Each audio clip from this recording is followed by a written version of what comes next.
গোটা দেশবাসীর কাছে তথা বিশ্ববাসীর কাছে আমার অনুরোধ, এই অডিও ক্লিপটা ভালোভাবে আপনারা শুনবেন। এই অডিও ক্লিপ আপনারা শুনলে পা থেকে মাটি সরে যাবে।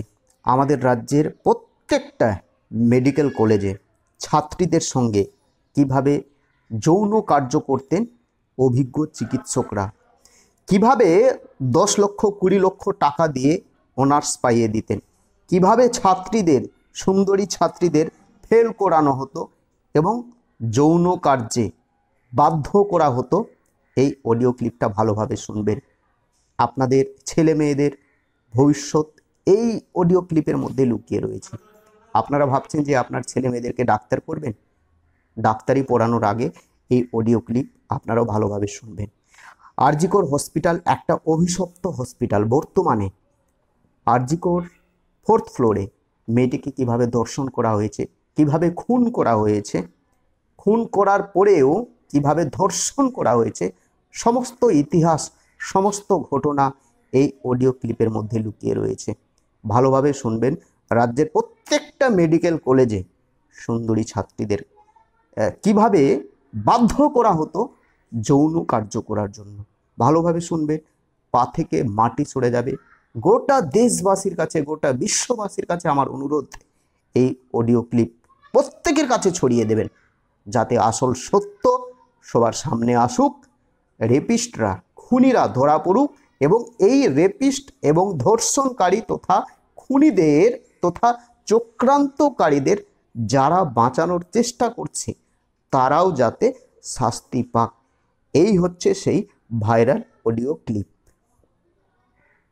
করতে দেবে না, পাশ ফেল অনেক দূরের ব্যাপার। সন্দীপ ঘোষ এমন লোক যার এগেন্স্টে বেশি কথা বললে বাঁচা মারাটার উপর ব্যাপার হয়ে যায়, মরেও যেতে পারি। পাশ ফেল অনেক পরের ব্যাপার।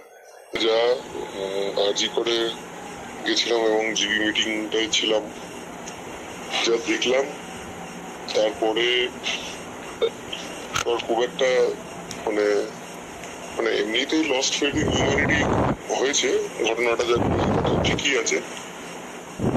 তারপরে আর.জি. করে আজকে যা হলো, তারপরে মনে হয় না যে মানে আর সত্যি কোনোদিন কোনো ফেথ জন্মাবে বলে।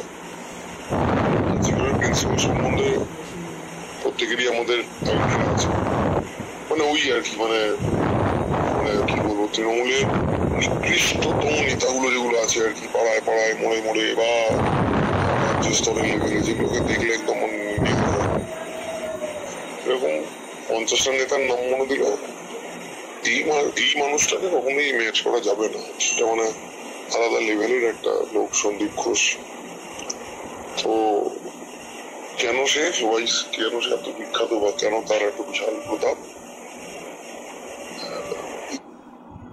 ফাইনাল ইয়ার, ইন্টার্ন, এরকম প্রত্যেকটা কলেজের একটা মুষ্টিমেয় একটা চাঙ্ক আছে যারা এর থেকে ডাইরেক্ট সুবিধা পায়। ছেলে বা কেউ একজন সাপ্লি পেয়েছে, ইন্টার্ন দাদা বললো পরের দিন, ভাই ফাইনাল ইয়ারে সাপ্লি পেয়েছিস, পাস করে দেবো 10 লাখ টাকা, এরকম 10 লাখ। এবার পরের দিন ফাইনাল ইয়ারের এমবি রেজাল্টের পরের দিনটার কথা ভাব, সবাই ইন্টার্নশিপ নিয়ে পোস্ট দিচ্ছে, পাস করে গেলাম, ডাক্তার হয়ে গেলাম। সেই ইমোশনাল একটা জায়গা, সেখানে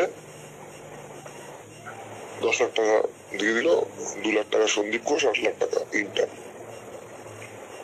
ঠিক আছে, সেই দিয়ে ইন্টার্ন গাড়িও কিনে দিল। এরকম হামেশাই হচ্ছে প্রত্যেক কটা medical college in West Bengal.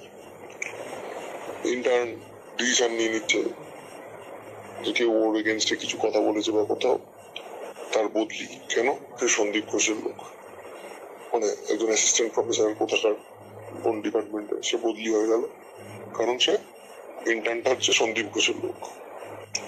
Sandeep ঘোষের ক্লোজ ছেলে, তার গার্লফ্রেন্ড আগেই ডিপার্টমেন্টে কি বলা আছে, স্যার আমার গার্লফ্রেন্ড দুটো অনার্স লাগবে মেডিসিন আর গাইনিতে। রেজাল্ট বেরোলো 2টো অনার্স। এবার এই পাইয়ে দেওয়া ব্যাপারটা এমন জায়গায় নিয়ে চলে গেছে, আজকে মিটিং এ যখন কন্টিনিউয়াসলি এরকম একটা আসছিল, যখন একটা ন্যারেটিভ আসছিল যে অথরিটি যা যা আছে, শাস্তি, তাড়াতাড়ি করে জাস্টিস হোক ইত্যাদি, সিকিউরিটি ইত্যাদি, একটা ইয়ে তো আসছে যে অথরিটি কেন চুপ, অথরিটি কেন ইয়ে নেবে না, এইটা নিয়ে সবাই ইউনানিমাস, সব কলেজে সব রিপ্রেজেন্টেটিভ প্রায় 150 জন। আরজি করের ইন্টার্ন যারা সকল ইয়ে, তাদের প্রতিবাদ না এইরকম একটা ইয়েতে ন্যারেটিভে আমরা নেই, কেন প্রিন্সিপালকে নিয়ে বলা হবে এই সেইখানে একটা বীভৎস তুলকালাম কাণ্ড। লেকচার থিয়েটারের আলো দুবার করে বন্ধ করে দেওয়া হলো, সেম দেওয়া হলো, কিন্তু প্রত্যেক একটা কথাই খালি সবাই স্টিক করে দিল যে এমএসবিপি প্রিন্সিপালের রেজিগনেশন, বা অ্যাটলিস্ট রেজিগনেশন না হলে অথরিটিকে দায়িত্ব নিতেই হবে বা একটা স্টেটমেন্ট দিতেই হবে। এটাতে ওরা কিছুতেই মানবে না, অথরিটি আসবে না, বাকি সব ঠিক আছে, সন্দীপ ঘোষকে কোন রকম ভাবে অ্যাকাউন্টেবল করা যাবে না।